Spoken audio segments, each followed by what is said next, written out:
Hi, we're back again. And we're still here with Thom Bierdz, better known to all the soap fans as Phillip, Chancellor III from The Young and the Restless. First, I want to say, Thom, it's been such a pleasure. Such a pleasure. Now, Thom, you want to get into the book, Forgiving Troy. Tell us about that. Okay. I went through some pretty amazing stuff years ago, and halfway through it, I was like, this is just so unbelievable that I feel an obligation to share it. And I really put everything into the book, and I had to be totally honest when I did that. The book is about my paranoid schizophrenic brother, Troy, who killed our mom, and Mom was great. Mom was so sweet and so loving, but he, like a lot of paranoid schizophrenics, well, not all of them though. I mean, no, that's not true. I mean, most paranoid schizophrenics are not at all dangerous. They're just not. And I've worked with many charities, and they want you to know that, you know, they're less dangerous than normal people. But my brother, he killed Mom, and I didn't want to have anything to do with him afterwards. None of us did. But I was led back to him. So like 5 years after he killed her, I did go back to prison to see him, and what I discovered was not this mean wolf. I discovered this pathetic, babbling, incoherent, Charlie Manson type schizo who was just totally paranoid. And I realized that he really needs me. And as it turned out, I needed him as well. And so we've been able to build our relationship. And it's been a long journey. But some of the stuff that we went through was just so unbelievable that I had to write a book about it. Wow. Wow. Did anybody have time to finish the book? Well, I've read through most of it. There's some bizarre stuff. Right. Yes. Yes. Yes. Can you talk about the what finally drove you to actually visit? Because in the book you mentioned that it was sort of an emotional like tug of war and actually making yourself go to see him. Can you talk more about that? It's kind of out of context to tell you exactly my impetus. You know, it really takes several hundred pages for you to get that, because I'll just sound crazy if I tell you the reason I went, you know, and you need to read some of that. But anyway, something made me go, and it was good. It turned out to be good instead of what I thought would be horrible. Wow. From what I did read from the book, you dealt with your brother's mental illness from childhood. We didn't know. No, he wasn't strange. We didn't think he was mentally You didn't ill. think he was strange. No. But there's a part in your book where you actually research mental illness in your family. How does that play into how you think about yourself and any possible future generations of Bierdz? Even though you said earlier that you didn't really want any children, how does that affect the thought of having children with that possibility that they could experience mental No way. No, I just don't want kids that eat food or that make noise. You know, those are the kind of kids I don't want. No. Here's the thing. I differ from most people in my belief system. I do not believe in genetics. I really don't. I believe, like the Course of Miracles talks about, or Seth Speaks, sometimes the Science of Mind, Abraham Hicks. I believe that we create our life from our thought patterns. And so, yes, my mother took my brother to 40 therapists when he was being abusive to her. 2 said he was schizophrenic. The other 38 said, no, there's nothing wrong with him. And now he's been diagnosed as schizophrenic. And I do have schizophrenia cousins, schizophrenic third cousins, and there's some bipolar people, but I still refuse to believe that we are a victim of anything, including genetics. So how did you come to that belief? No, genetics plays no role physically, mentally, at all? I mean, right. I'm just saying that I believe differently than most people. And yes, most people would say we're victims of genetics, of environment, of everything. Right. And I just don't choose to believe that. I believe that God didn't sentence any of us to anything horrible at all. I think that, we attract that, we create that. So, but anyway, I really don't go into that spiritual mindset in my book because it really doesn't serve anybody, and it's not what the book is about. Right. People, there is mental illness in my family. Right. Okay, now the name of the book is called Forgiving Troy. Have you forgiven your brother? Yes, absolutely. I've forgiven him. You can't get mom back. Right. What can you do? Right. What can you do? Okay. And when she was alive, she said, promise me if anything ever happens to me that you 4 kids will always be there for each other. And I did promise her that. And of course, I knew that she wanted me to be there for him when I saw how absolutely, crazy he was. But because of my visits to him, I was able to get him on medication, and he's doing really, really well. Good. He's not. You wouldn't know that he's a paranoid schizophrenic. Wow. He seems like a real nice, normal guy. That's good. Wow. So how long it took you to come to that point to forgive him? How long did it take you? I think as soon as I saw him. Okay. Well, no, it took a little. I just don't understand. I didn't understand why he did that. But right. What can you do about it? He needed his big brother, so I was able to be there for him. Okay. Wow. Thom, I personally, myself, I also deal with various different mental illnesses in my family, particularly bipolar or manic depression, I should say. And sometimes, I know for me personally, when these family members do certain things that maybe other people would consider out of the ordinary, and they would get upset or angry with this family member about, I myself kind of in my head have to understand that that is not the person that I love.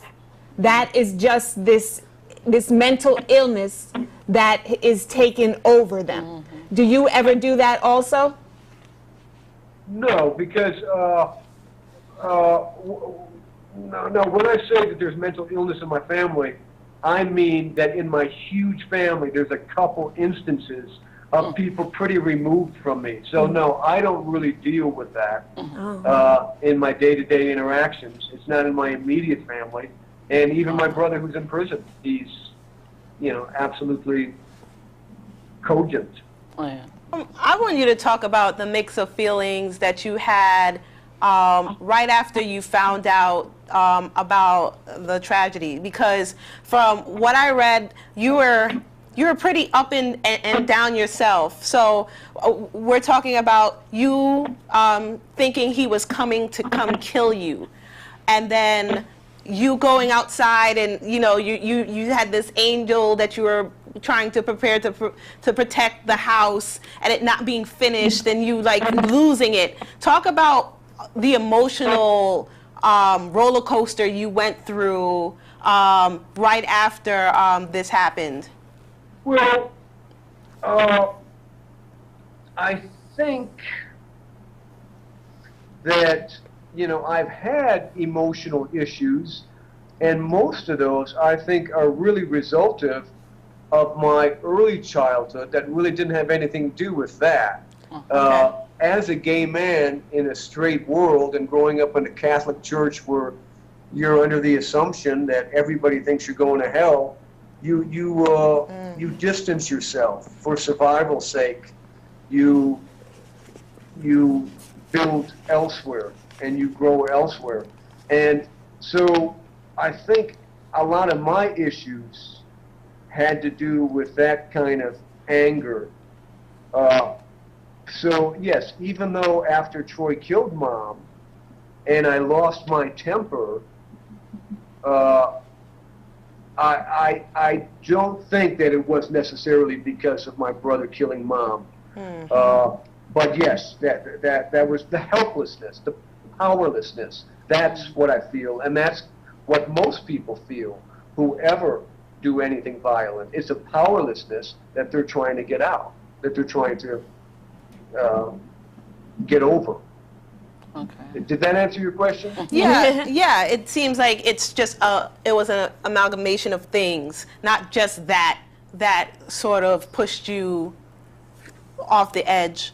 But there's another part where you talk about, and I might be paraphrasing, but the audacity of your brother, sort of putting your name in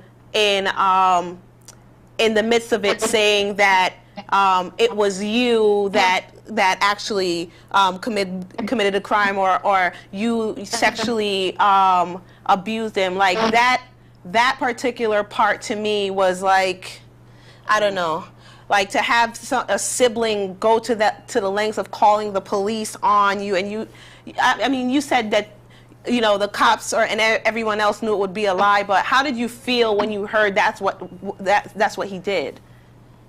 Yeah, I mean, after Troy killed her, he stopped and he called 911 and said that I killed her and that I raped him. Wow. And you know, that wasn't true at all, and I never touched him sexually. Right. Even though I'm gay and he's not, there was never anything there. I'm 8 years older than him, and well, whatever. I mean, I just it was based on absolutely nothing, and I don't think anybody believed it. You know, so it didn't bother me that much. You know, it just went to the police, and they didn't even believe it. So I wasn't too upset about that. But yeah, I mean, right. I mean, the audacity of that, and how lost and mean-spirited to try to do that. Wow. What can you say? Yeah. Also, in your book, with the part, there was one part I read about the struggle of the family, particularly your mother, to get him institutionalized and to get help. And there were places that didn't want to take him because he would harass the staff. Can you talk about the struggle that your mother had to get him any kind of help for his mental condition? Yeah, unfortunately, it was like a catch-22, you know. He was underage when he was abusing her, so there were a few places that would take him, but he did go to juvenile delinquency places, and he was problematic there. When he would act out and like steal her car or tie her up, sometimes he was too young to go in the prison system.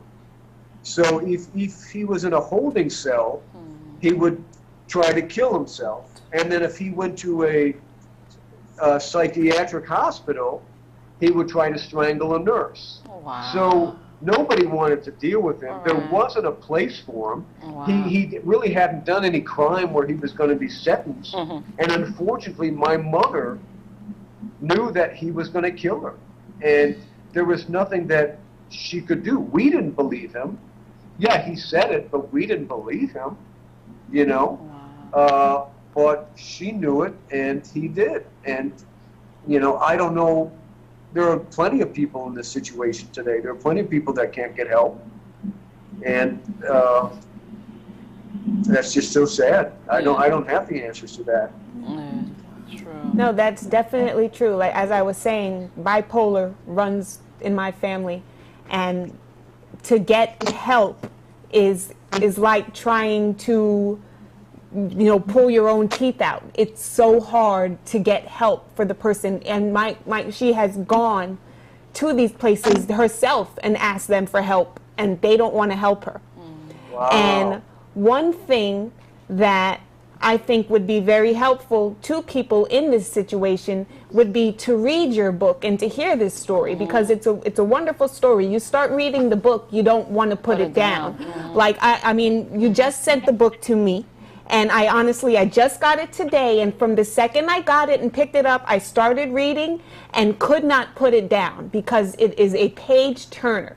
Have you ever thought of making it into a movie? Yeah, when I was living through it, I thought this is so cinematic. I mean, it really is.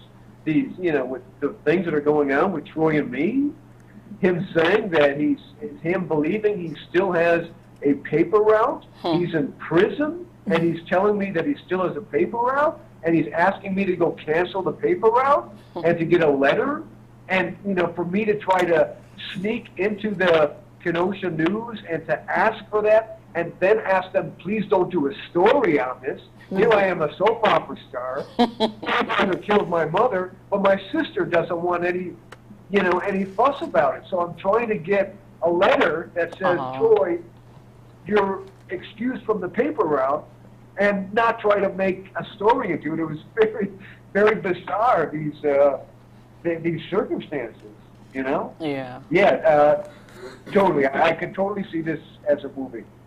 You and me both. And me both. Now, Thom, I know you named it Forgiving Troy. You've named it Forgiving Troy, but as I was going through the book, and also because I'm a mother, I couldn't help but focus on the painting that you have called Cornered Mother. It's her story and what she went through in her head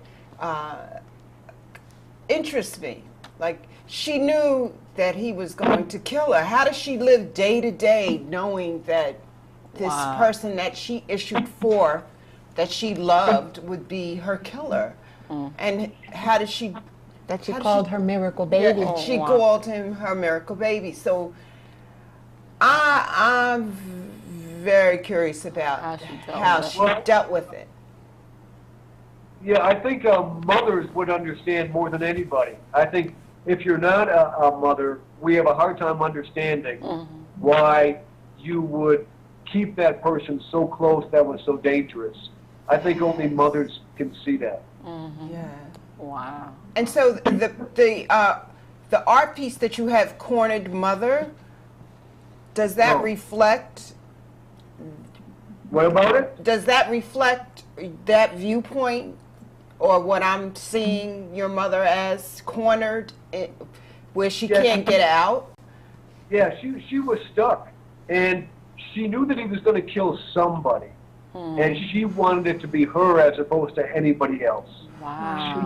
She knew stuff we didn't know. She didn't tell me what he was doing. I was in Hollywood, and I was on a soap opera, and she was just telling me, well, Troy's in Wales, which is a detention home, or Troy's this, but she didn't tell me the details. Right. So I didn't know. I wouldn't have believed him anyway. I didn't believe him. Wow.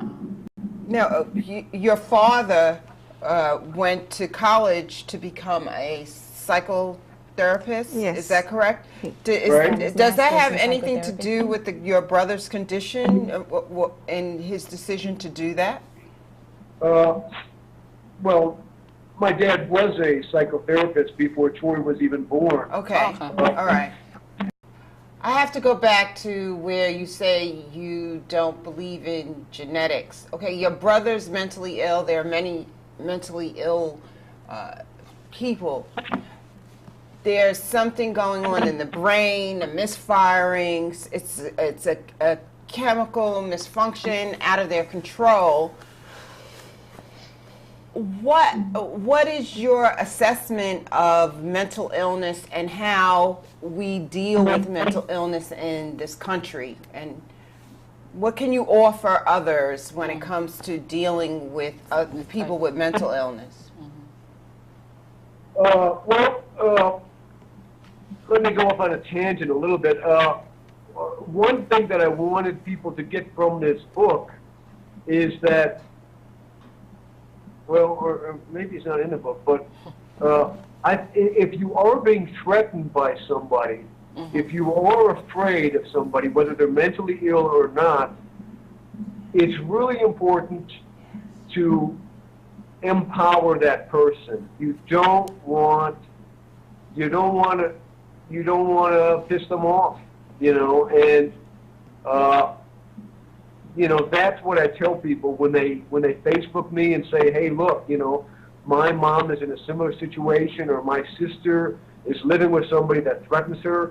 My advice is just try to slowly get away from that, but don't be defensive. Don't make them more frustrated. Don't make them more frustrated, So now your question about mental illness. Well, shoot, I don't know. I'm certainly not studied enough to really deliver on that, but I've worked with some wonderful charities like the National Alliance of Research on Schizophrenia and Depression, and they've got a great deal of information. I think mental illness is so vague, and there's such a stigma to it, but in my belief system, I believe anything is changeable. Anything is malleable. That's just what I believe. And yes, and I do believe that, with any disease, whether it's mental or something else, I believe we have the power to change that. I realize that not everybody believes that, but, that I'm just sharing what I do. Okay. All right. But Thom, I want to ask you, what would you suggest to other people, other families who have been through such tragedy as yourself? How do you deal with such tragedy? What would you suggest? I've always been a big believer of life after death, so that certainly helps me a lot. It would, if I didn't, I don't think I could have ever forgiven my brother. Right.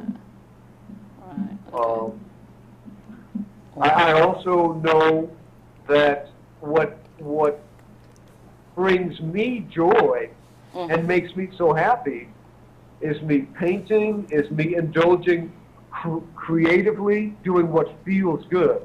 And I think it's so important for everybody to deliberately spend time doing what feels good. Okay. And that's whether you're frustrated or sick or anxious, anything. Okay. But there's no big secret there, no big answer. Okay, it takes time. So speaking about life after death, there's a point in the book where things sort of come together for me. And you mentioned earlier in the interview that you don't talk a lot about spirituality, but there are points where you mentioned it that were very, I say, heart-wrenching. From the time where I believe it was your friend says that called you talking about the spirit of your brother and your mother at odds, and then near the end of the book, I believe it was chapter 42, when you're with Troy and you guys finally get on the same wavelength, and that's when I know, it came to me that the name Forgiven Troy, it wasn't just about you, but you telling your brother that your mother forgave him too.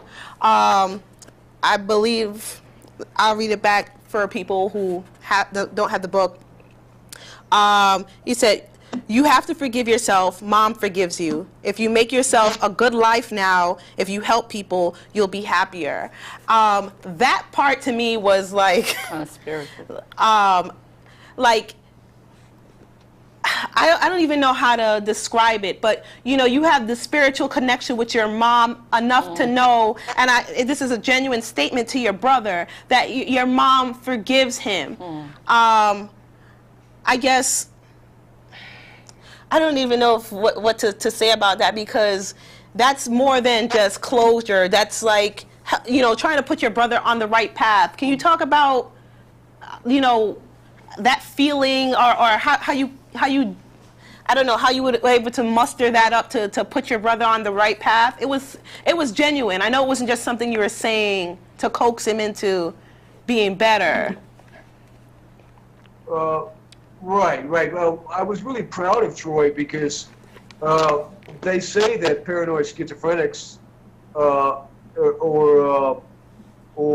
boys who commit matricide, 70% of them never feel remorse. And he got there, and it was so cool to see that. And that's why I hold in my belief system that all the people that kill people could get there as well. Yeah. There's a way to get there. There's a way to get to remorse. And so I was glad that he got there. What was interesting is, you know, Troy believes in the Bible, and yet one of the first things the Bible says is, "Thou shalt not kill, and thou shalt respect thy mother." Yeah. And so it's interesting, you know, because in a way I want to say, "Oh, that Bible's just going to make you think you're going to hell," and then in a way he gets something out of it. So I kind of got to follow his lead to see what is making him feel better. But he is seeing counselors in there, and they have him in the psychiatric unit. So they do have people that medicate him and talk to him on occasion. He's doing really good. Well, that's good. That's good. Wow. Now, how has the personal trauma that you experienced in your life, the murder of your mother by your brother, the suicide of your other brother, affected your present beliefs? Like, how has it shaped your beliefs? Well, I'm not sure that I don't suffer from post-traumatic stress syndrome. I have a great deal of social anxiety, and I'm still trying to figure that out. And I'm not sure where that's coming from, but hey, I've been a shy guy my whole life, you know. And I guess, you know, besides that, I've just got a great deal of compassion, you know, for anybody. I've got compassion for people that are killed. I have compassion for people that kill. And I certainly understand people's frustration when somebody kills themselves, you know. Wow. So that's it. I just have more compassion, probably. But you ladies seem very compassionate. Wow. Now, did you get counseling behind all this? Did you get professional help to help you get through it? Because you're part of your book, one of the subtitles in the book is recovery. Was counseling part of the recovery process? Not really. No. I thought that I was so adjusted because I was so fine with life after death.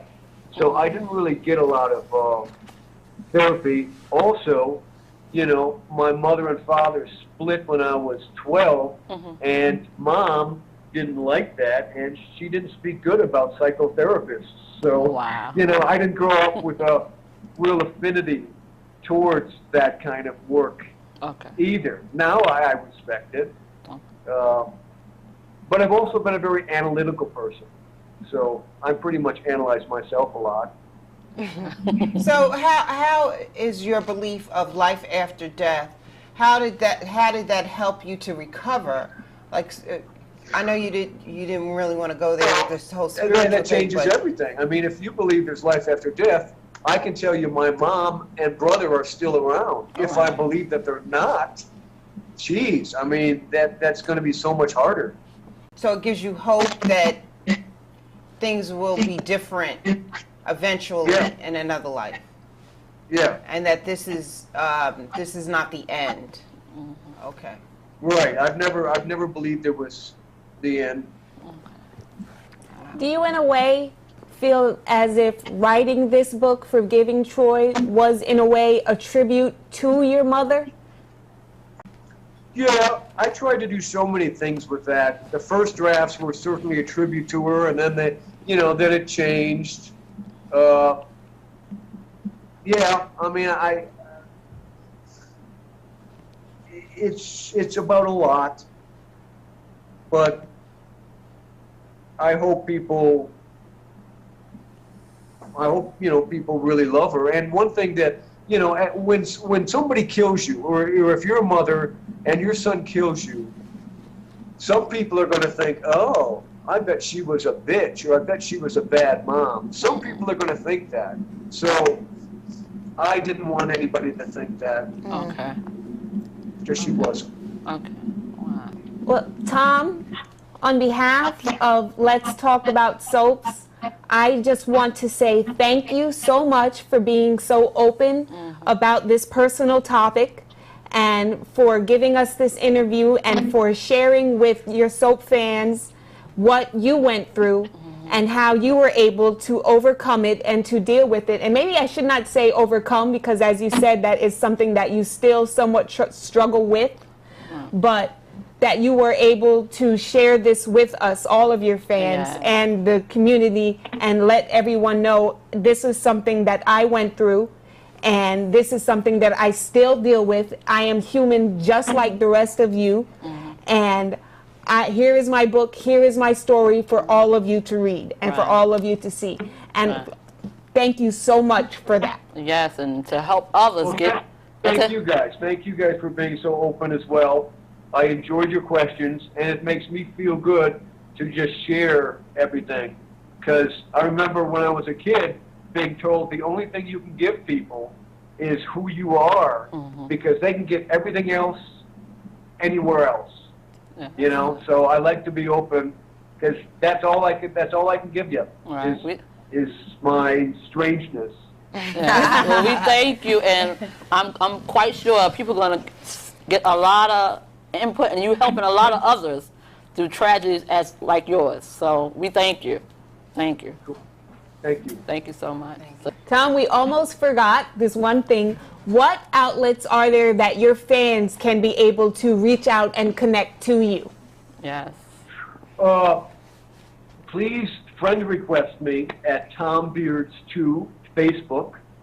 Thom Bierdz 2. I'm on Facebook constantly, and I'm on Twitter, but I don't interact on Twitter. But on Facebook, I interact constantly. So that's pretty much where I'm at all the time. Oh, okay. So what is your next project? What are you doing now? What are you doing next?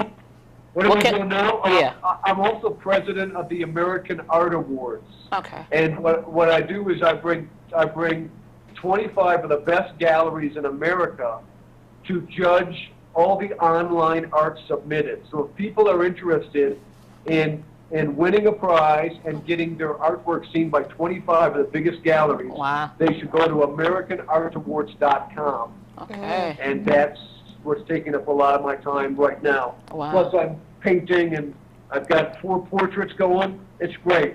Wow. I love being up here. Wow. I love painting. Great. And I hope that they use me more on Young and Restless. I hope Yes, we're waiting for you to come back from Australia. Yes, we put that out there. We put that out there. Writers, you hear that? Write him back into the script. We want him back on the Young and There'll Restless. be great storylines. Yes. Fans also, if you do want to look up Thom on Facebook, because I, like you, have a very strange spelling of my name. It is THOM, Thom, BIERDZ, Bierdz. Thom Bierdz. Yes. Thank you. Thank you so much. Thank you It's been so a much. pleasure. It's been a pleasure, Thom. All right. We wish you all the best. Thank you. Bye. Bye. Before we close, we want to let you soap fans know where you can find Thom Bierd's book. You can find Thom's book either in any of your local bookstores, such as a Barnes & Noble, or you can get it online at Amazon.com, or if you'd like, you can get an autographed copy at Thom Bierd's personal website at www.thombierdz, that's THOMBIERDZ.com. Now, Thom Bierdz played the soap opera star, and as you know, soap operas are very strange, but his book, a biography of his life, shows that life is truly stranger than fiction. So if you want a very good book to read that's telling of a tragic family story, check out Forgiving Troy by Thom Bierdz. Last but not least, YnR, please bring Thom Bierdz back from Australia. We need Phillip, Chancellor III back in our soaps. Thank you for joining us on this interview with Thom Bierdz. You can follow us on Facebook at Let's Talk About Soaps. And join us again on Let's Talk About Soaps. Bye-bye. Talk about it. Let's talk about it. Let's talk about it. Let's talk about it. Hey, let's talk about soap. Hey, let's talk about soap. Hey, let's talk about soap.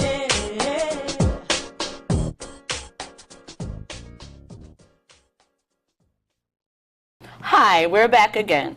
And we're still here with Thom Bierdz, better known to all the soap fans as Phillip, Chancellor III from The Young and the Restless. First, I want to say, Thom, it's been such a pleasure. Such a pleasure.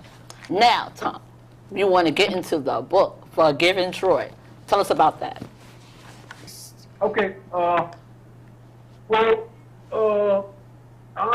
went through some pretty amazing stuff years ago, and halfway through it, I was like, this is just so unbelievable that I feel an obligation to share it. And I really put everything into the book, and I had to be totally honest when I did that. The book is about my paranoid schizophrenic brother, Troy, who killed our mom, and Mom was great. Mom was so sweet and so loving, but he, like a lot of paranoid schizophrenics, well, not all of them, though. I mean, no, that's not true. I mean, most paranoid schizophrenics are not at all dangerous. They're just not. And I've worked with many charities, and they want you to know that, that, you know, they're less dangerous than normal people. But my brother, he killed Mom. And That explains no role physically, mentally, at all? right. I'm just saying that I believe differently than most people. And yes, most people would say we're victims of genetics, of environment, of everything. Right. And I just don't choose to believe that. I believe that God didn't sentence any of us to anything horrible at all. I think that, you know, we attract that, we create that. So, but anyway, I really don't go into that spiritual mindset in my book because it really doesn't serve anybody, and it's not what the book is about. Right. You know, people, you know, yeah, there is mental illness in my family. Right. Okay, now the name of the book is called Forgiving Troy. Have you forgiven your brother? Yes, Okay. absolutely, I've forgiven him. You know, you can't get Mom back. Right. What can you do? Right. What can you do? Okay. And when she was alive, she said, promise me if anything ever happens to me that you four kids will always be there for each other. And I did promise her that. And of course, I knew that she wanted me to be there for him when I saw how absolutely, you know, crazy he was. And I didn't want to have anything to do with him afterwards. None of us did. But I was led back to him. So like 5 years after he killed her, I did go back to prison to see him. And what I discovered was not this mean wolf.